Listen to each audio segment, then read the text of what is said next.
In an instant everything changed, my supposed reverie lasting until some part of me heard the pilot say something about 12,000 feet.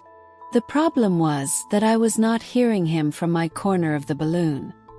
I was eavesdropping and observing from several meters away outside the balloon.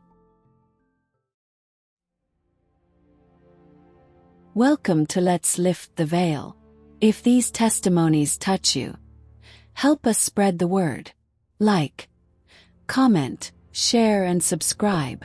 Every interaction helps these extraordinary voices be heard by as many people as possible. Keep sharing the light. Stay curious, stay open. Let's lift the veil together. The morning of January 15, 1987, my partner was up early as usual, and soon after leaving he burst back into our Lilliputian room, manic with excitement. The news was that we were flying. He ordered me to get up and get dressed, but I was desperately ill and wanted only to be left alone to die in peace. Furious when he pulled the duvet off me, I was relieved when he went into the bathroom, mistaken in the thought that he was backing off. While he was out of the room, I pulled back the curtains and looked out the window, stunned to be unable to see anything.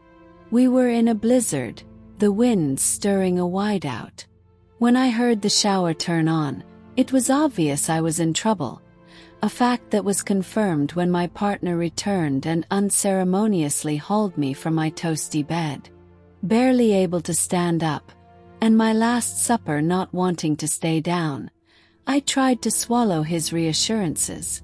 While he agreed that yes, there was a blizzard on the ground, apparently the meteorologist said we could lift off because the storm stopped at 5,000 feet.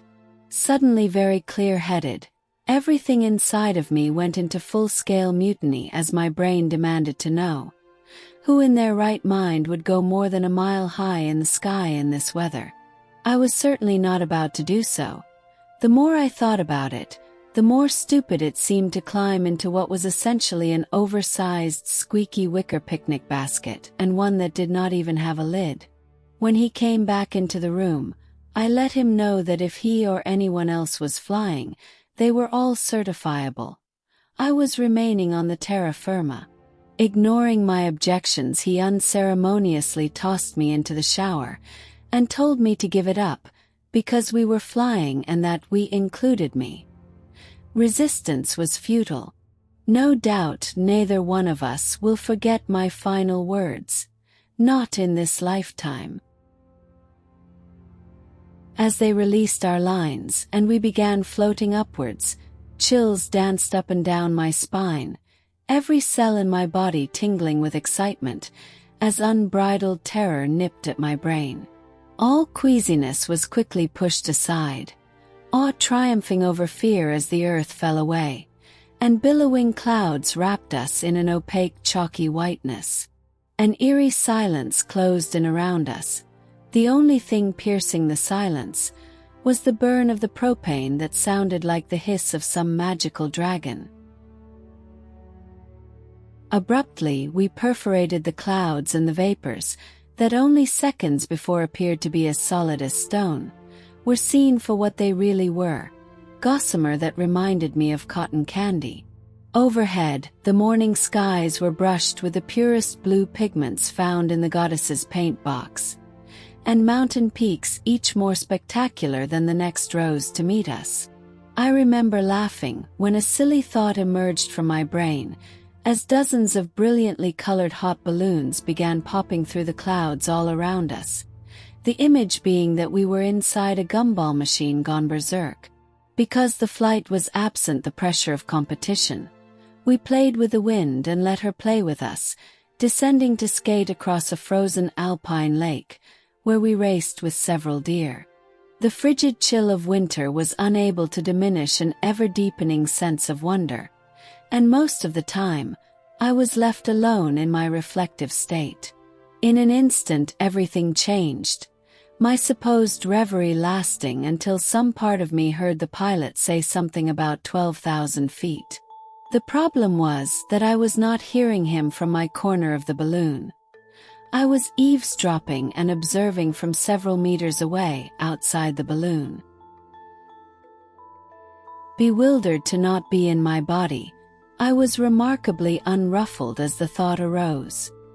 Oh, I am not my body. Realizing that our bodies are just a shell, a great house, I knew it was time to go, and in a single turn, left the only world I knew. That spiral changed my life as all my bonds with this world were released, and I was ushered into a sacred space, the foot of the mountain, where I would soon move with the music, ascending toward a single point of light.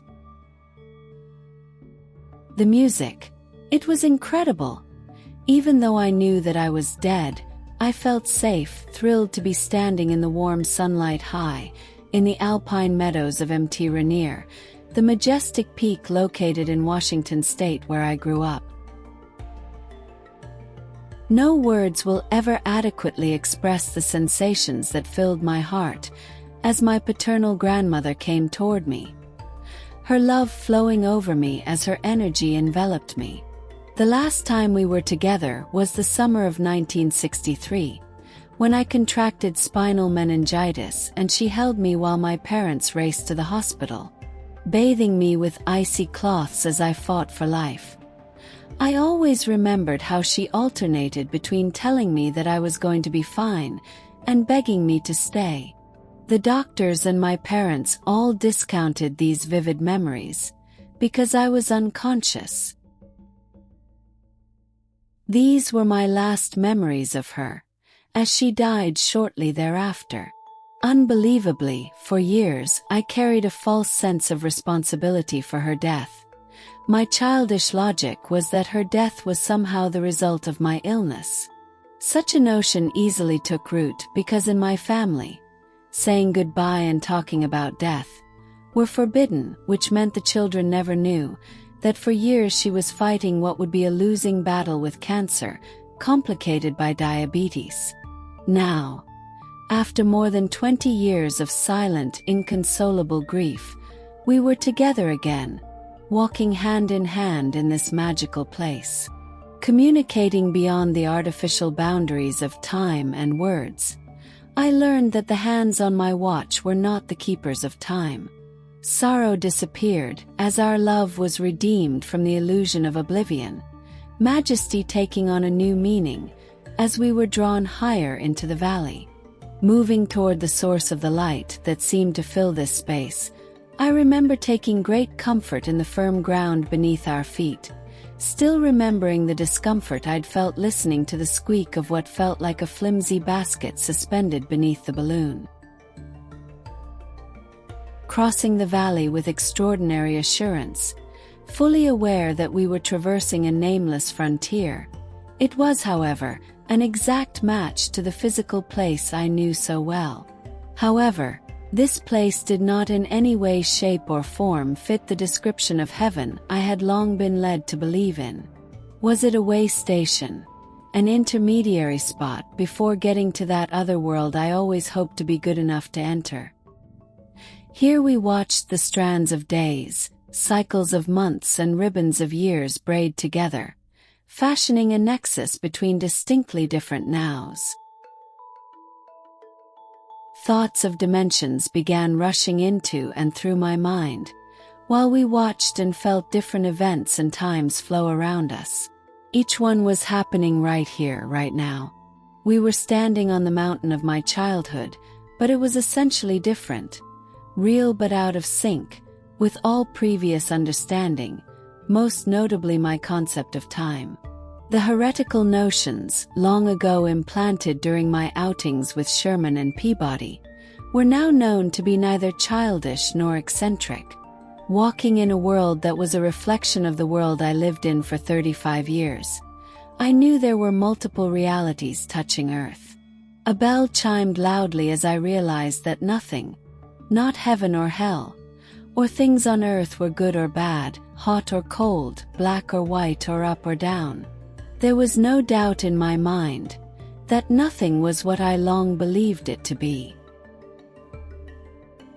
while my world was flipped upside down, to realize we are more than our bodies. However, a lot more of my illusions were tossed out, when it dawned on me that somewhere along the line, I'd shed the heavy layers of winter wool and fur. I was now wearing the glorious black silk gown I wore to the Kaiser Ball. Before we reached that place, I knew we were going high above the alpine meadows. Everything changed, and what resembled an amphitheater appeared in front of us. On this stage, we witnessed a timeless encore performance of my life. 90 degrees to our right, just within my peripheral vision, there seemed to be a doorway through which every person who'd played a part in my life emerged. The first to cross this invisible threshold were my grandparents, followed by my father's best friend, a school chum from 7th grade, and many others. I saw that their essence was distinct from all physical descriptions, or character traits used to describe them. One at a time they took center stage, each greeting me in the same soundless language my grandmother and I used, a communication transcending any spoken word. This memory always brings out a deep frustration, especially as I struggle to write about a communication that overflows with uplifting energy.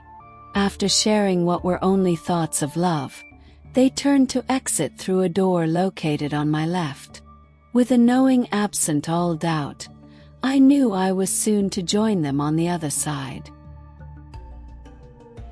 The last person to walk on to this stage of my life was a man I did not know, and upon reaching the center of this karmic theater, he turned to face me. In this instant my vision was cloudy, almost as if a diaphanous veil was dropped over my visual field. While I could not see him clearly, the essence of his presence resonated at the depth of my being, communicating directly to my heart through the mind. His message engraved itself on my heart and seared itself on my brain. Lynn Clare, you will be a catalyst for change, for love. You will bring forth, hold and honor remembrance.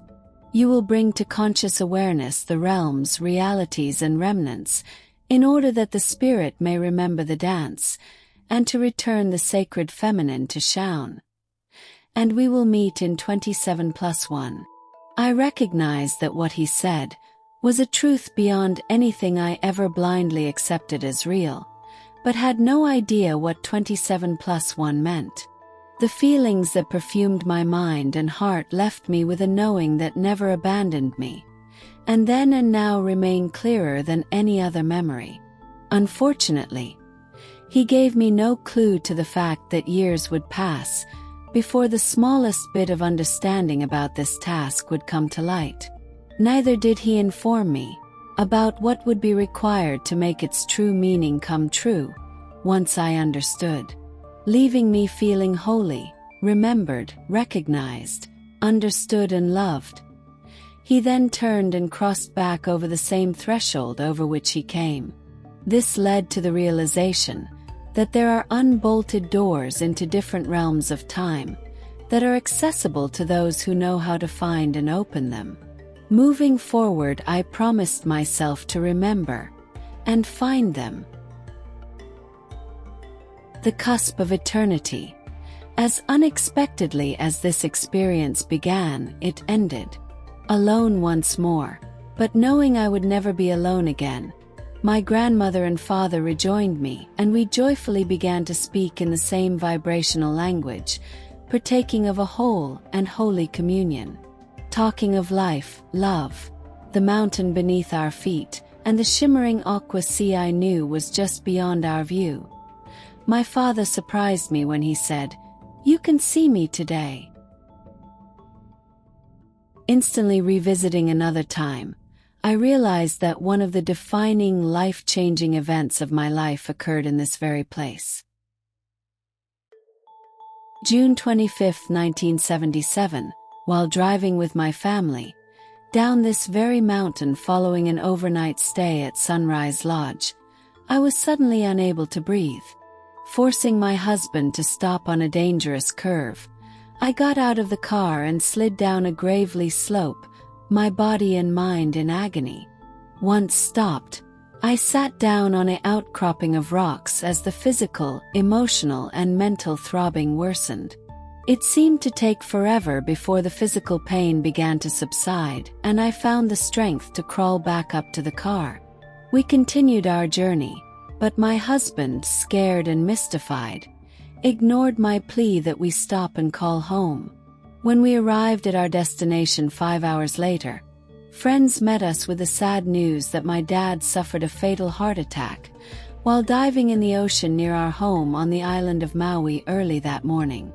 We were all stunned to learn that he died at the exact time that I was having my crisis on the mountain.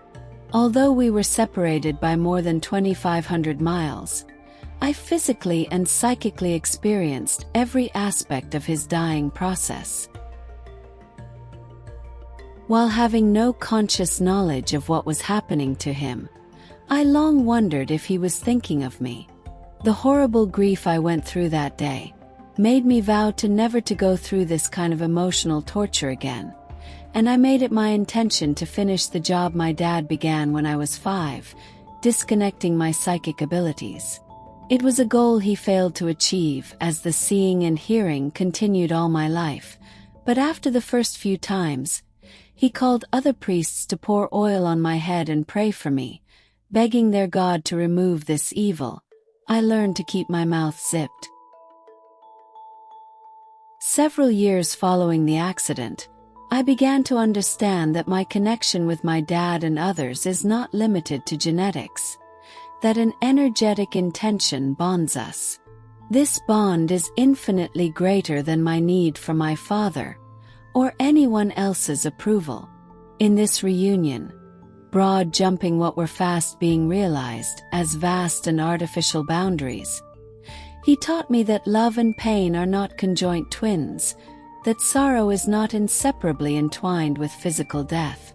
While we may feel in our emotional bodies that love has been choked off forever, the drama of emoting is what often cuts us off from the truth, that love is always in motion, like the fluid bond that flows from the soul through the body and spirit.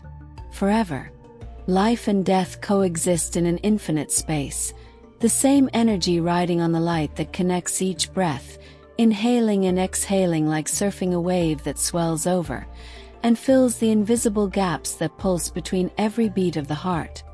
On one side, the spiraling energy is absorbed and cleansed, on the other is rebirthed. Traversing and reversing time. As the experience deepened and progressed, my grandmother sent me on alone, and it was then that I began to clearly hear the music, tones so sublime, that remembering still brings me to tears. It was the sounds of ascendance, an echo of a song I was sure I heard before, a simple psalm of elegant harmony whose melody was so pure that it melted all remaining traces of fear. This music was all that mattered, and knowing and singing this song, I closed my eyes and danced as this resonant vibration coursed its way through my body, heart, and spirit. Bathing in its melody, love awakened at the depths of my heart, and moving on this aria of mercy, I began a journey toward the dawn of totality. I was going home.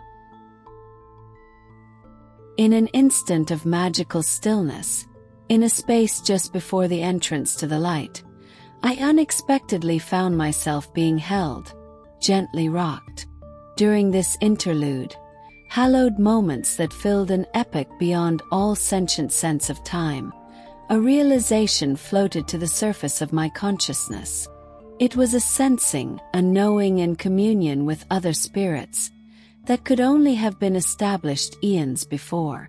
Breathing into each other's hearts and minds, aware that I was dying, I was equally aware that I was being infused with a vibrant knowing of a changeless love.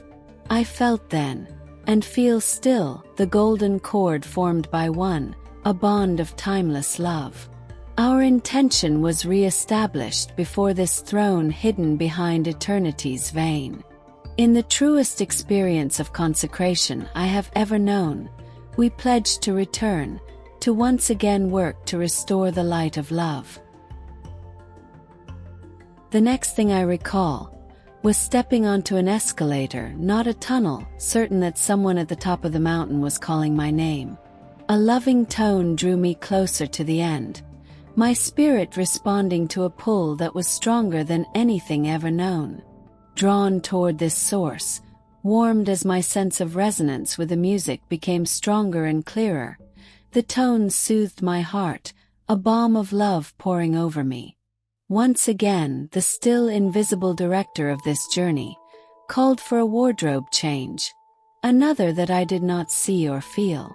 Now draped in the most exquisite gown imaginable, a shimmering sea of ivory and mother of pearl that appeared to be alive. The fabric, woven of threads so fine as to be spider webs, seemed to be dappled with stardust, floating over my skin as if it was held afloat by a throng of imperceptible tiny angels. Lightness permeated my cells and soul, as the cognitive light came on, and it dawned on me that this was not a gown. This glistening fabric was my energetic vibration, the signature of the divine, the essence that is who and what we all are, beings fashioned of exquisite, pure and translucent light.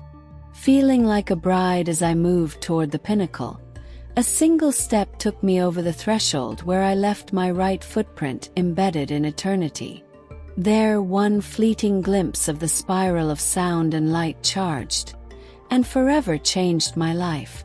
Watching a cosmic loom weave this single strand into a brilliant tapestry, I saw light shuttled weft and warp fashioning a pattern. It was so complexly simple that I knew it could only be intentional, as it moved with absolute intention and compassion. This divine spinning wheel was time, music braiding, a song of arcing angles. My knowing was that this music stirred the ethers, its rainbow of light, defining and filling space. Its weaving of light spun matter and connecting it into eternity. One step into the cosmic dance, I knew I was home. This homecoming with the infinite source of love led to the realization that my life simply one spark, a holographic piece of the whole. Within this light, for the first time in my life, I knew absolute bliss. A fatal scratch in the record. Without warning, chaos slammed into me, as a noise like a needle intentionally pushed down and pulled across on an old LP screeched. A violent sound filled my mind, heart, and the space as I began to physically fight with a demon.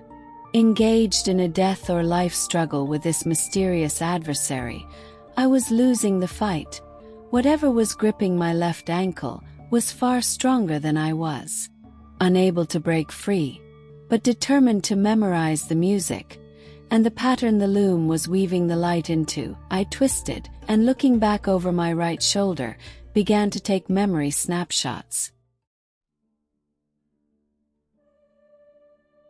My life, behind the veil.